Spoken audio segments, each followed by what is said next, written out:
Proud and really happy to introduce Aline next.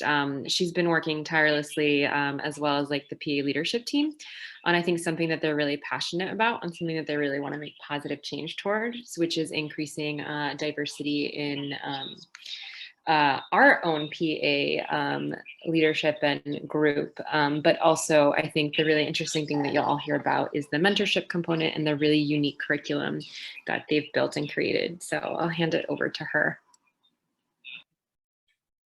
Great. Hi, everyone. Good afternoon. Thank you so much for taking the time to be here today. I'd like to just express my gratitude to the Office of Ideas, specifically Emo and Jay, for all of the support they've given me through this project. And then, of course, my mentors, Catalina and Adara.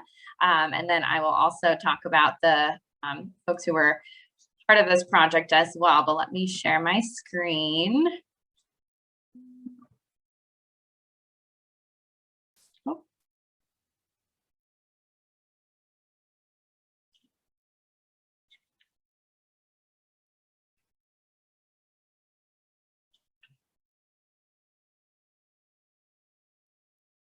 Okay, so this is my project. It was on increasing diversity amongst future physician assistants, and it was a collaboration between the Brigham Emergency Medicine PAs as well as the Brigham Emergency Services Assistants. And so this fell under the diversity and inclusion box. And so Jessica and I were the co-leads of this project. We also collaborated with nursing leadership, so Anna Meyer and Andrew Dundon, as well as the Brigham and Women's Recruitment in Human Resources with Antonina, and then the PA Services Diversity Committee.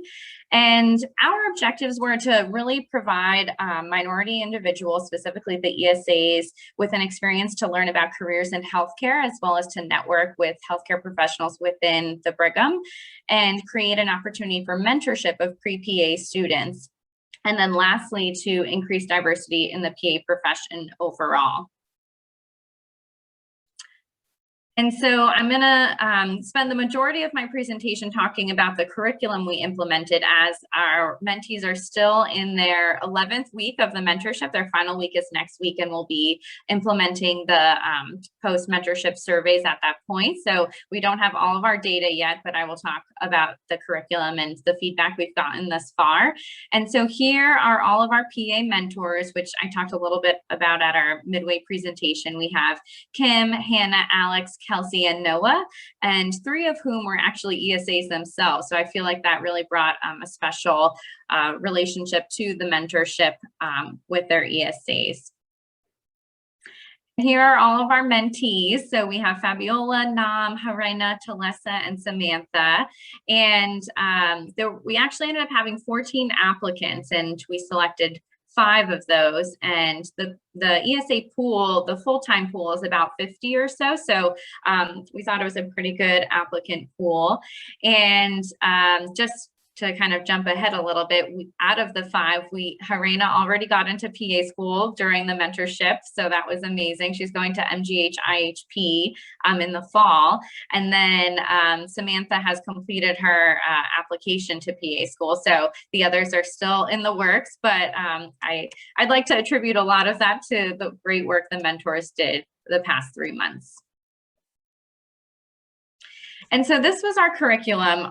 The first week was really more of an introduction, and the mentees sat down with their mentors to talk about their individual development plan and what their goals are, both short-term for the mentorship, but also long-term career-wise and schooling-wise, and what programs they're interested in.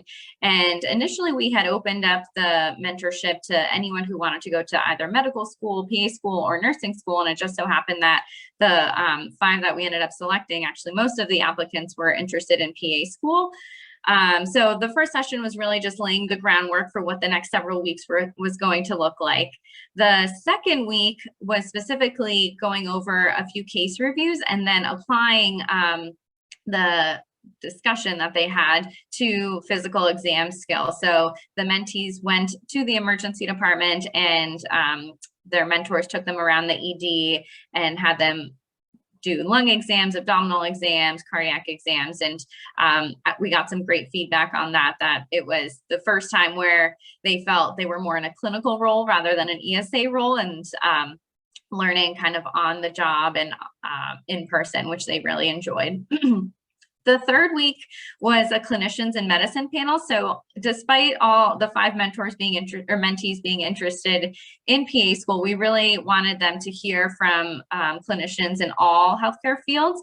So I was able to recruit I think it was 6 total panelists who were on this clinicians in medicine panel, and we really had a fantastic discussion about what the process is of getting into certain fields like pharmacy, respiratory therapy. We had an MD there, a nurse there, and then a PA there. So that, I think, just made the mentees more aware of all the different career paths that are out there, and that they don't necessarily have to choose PA, but that they could still be in medicine in different fields.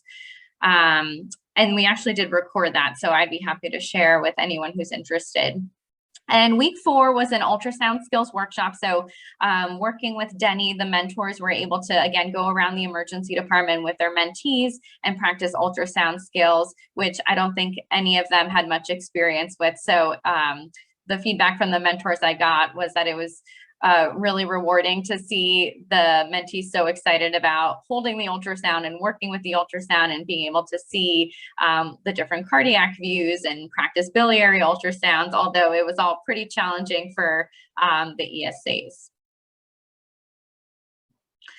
Week 5 was a resume review. We were able to recruit 3 human resources employees who led a resume boot camp for our mentees. And with this, one of the mentees shared her own resume and was able to get real-time feedback. And I attended the session as more of a moderator, but learned a few tricks myself about how to improve my resume. And I think this is just really a great lifelong skill to have. So I think the mentees appreciated that. Week 6 was by far the favorite. This was the skills lab in Stratus, and the mentor and mentees met to practice peripheral IVs, ultrasound guided IVs. They did IOs, IM injections, and then also practice suturing. And especially for Helena, who's about to start her PA program, she found this really useful because she's already going in having practiced some of these skills that she'll need on her clinical rotation. So the feedback was majority positive for this.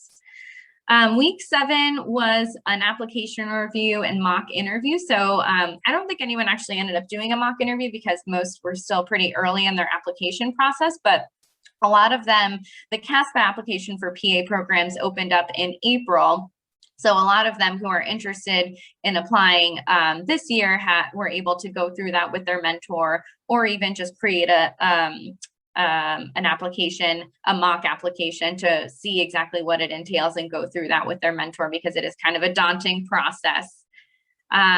Week 8 was an academic lecture. So we had one mentee attend Hammer Didactics for one of the intern lectures, and then the other 4 attended a wonderful lecture on bradycardia with Dr. Nelson, and we discussed a little bit about what continuing medication or medical education is like as a PA.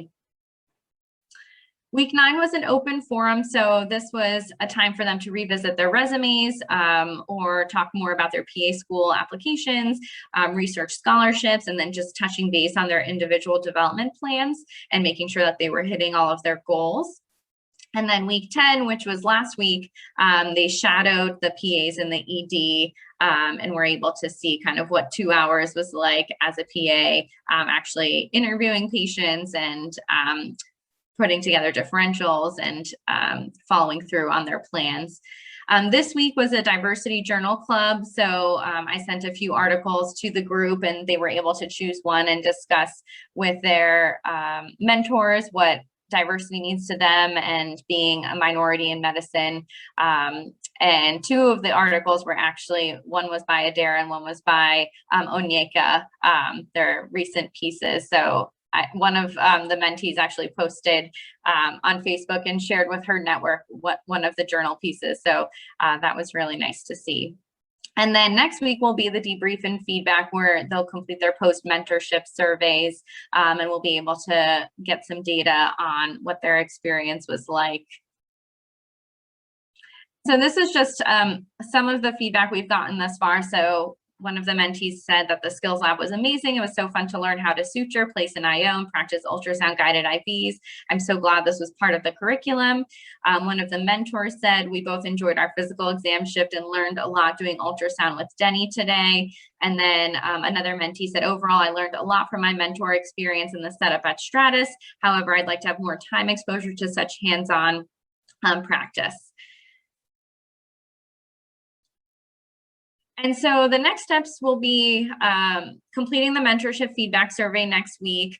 I'm also coordinating one-on-one sessions with mentees to discuss their individual experiences. And I would love to publish this pilot program and continue the mentorship program pending funding. And then lastly, implement this mentorship program in other departments. I've already had several departments reach out about the project saying that they have ESAs in their department who are also on the same track and would like to create a mentorship program. So I think this curriculum is one that could be truly disseminated to other departments within the Brigham or nationwide.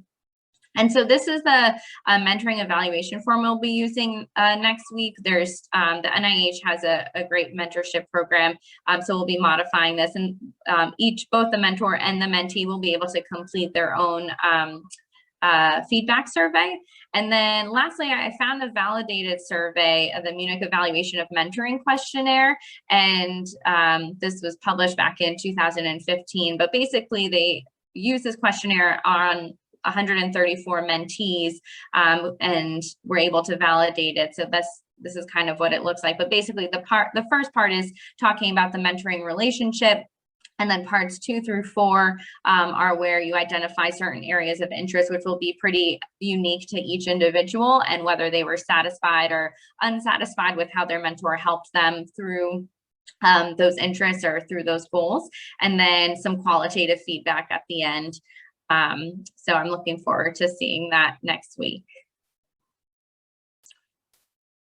That's all. Any questions?